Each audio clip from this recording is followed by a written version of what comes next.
दोस्तों इस पिक्चर में आप Russian Iskander M tactical ballistic missile का मलबा देख रहे हैं। इस्कंदर एम दुनिया का सबसे बेहतरीन टैक्टिकल बैलिस्टिक मिसाइल माना जाता है और रशिया का दावा है कि इस्कंदर हाइपरसोनिक स्पीड पर मैन्यूवर करने की सलाहियत रखता है। लेकिन आर्मीनिया ने जब इस्कंदर एम मिसाइल को आज़रबाईजान पर फायर किया तो इसराइल के मुहैया करदा बराक 8 एयर डिफेंस सिस्टम ने इसका ये हाल कर दिया।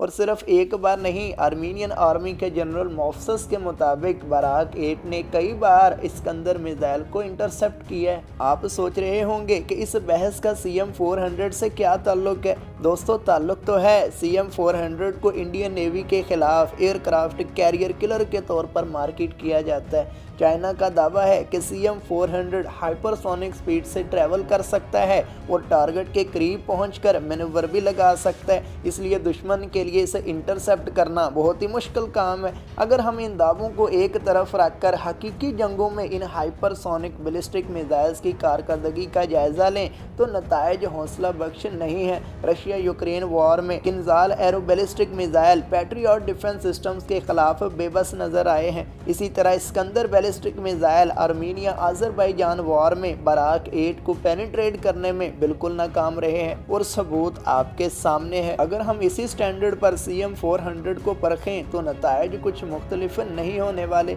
इंडियन नेवी के बैटल ग्रुप्स को बराक 8 डिफेंस सिस्टम से प्रोटेक्ट किया गया और अभी हमने जाना कि बराक 8 बहुत ही कैपेबल डिफेंस सिस्टम है। साथ में इंडियन नेवी ने बैलिस्टिक मिसाइल इंटरसेप्टर भी डिप्लॉय कर रखे हैं, इसलिए CM-400 की कामयाबी के चांसेस बहुत ही कम है। लेकिन इसमें परेशानी की तो कोई बात नहीं है, क्योंकि CM-400 तो पाकिस्तान के multi dimensional anti ship attack का सिर्फ एक हिस्सा है। हकीकत ये है कि एंटी शिप रोल के लिए पाकिस्तान के पास कई ऑप्शन मौजूद हैं, जैसा कि CM-400 hypersonic ballistic missile, CM-302 supersonic cruise missile, हरबा NG और तैमूर सबसोनिक क्रूज मिसाइल, और अभी सबमरीन्स की तो हम बात ही नहीं कर रहे। इन सब को मिलाकर बनता है एक multi dimensional anti ship attack. यकीनन आप सोच रहे होंगे कि इंडियन एयरक्राफ्ट कैरियर के खिलाफ फिर पाकिस्तान का सबसे रिलायबल वेपन कौन सा है। आप ज़रा US नेवी पर नज़र डालिए। US नेवी के एंटी शिप मिसाइल आर्सेनल में आपको सिर्फ सबसोनिक क्रूज मिसाइल्स ही नज़र आएंगे। कोई सुपरसोनिक क्रूज मिसाइल या बैलिस्टिक मिसाइल इन्होंने बैटलफील्ड में नहीं उतारा।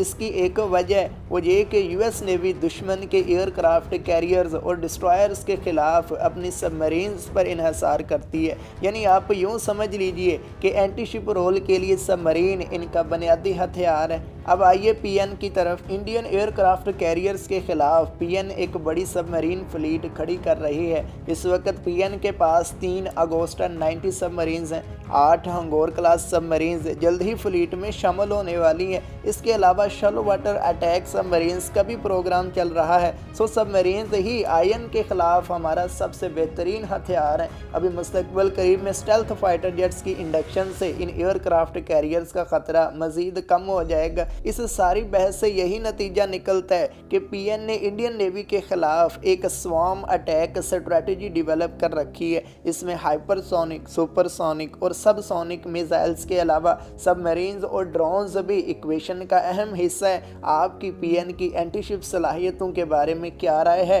कमेंट सेक्शन में ज़रूर बताइएगा। लो भाई, चैनल को कर लो सब्सक्राइब। मिलते हैं नेक्स्ट वीडियो में। अल्लाह हाफिज़।